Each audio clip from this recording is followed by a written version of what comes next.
Η αγάπη σου είναι η γυναίκα και ένα γόρι και ένα κορίτσι παντρεύονται σε αγάπη.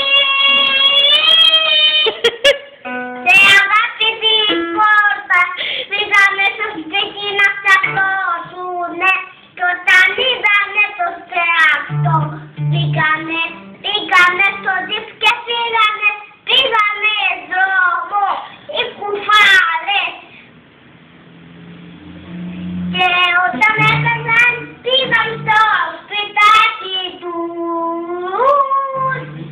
Όταν πήγαν ακριβά πήγαν στο μαγαζί και όταν αγοράσαν κινάρες το λέγανε σοβαρά. Σοβαρά το λέγανε απ' τη γέλια τους τώρα και με μια άλλη μαζί και ό,τι τα λες βρες τα και λέγε τα όπως τα λες, όπως τα λες. Πήγε να πιει το καφέ της, πήγε να πιει να παίξει ένα τζιπ. Όταν έπεσε από το τζιπ, κύλησε το τζιπ. Όταν κύλησε σε μια βραδιά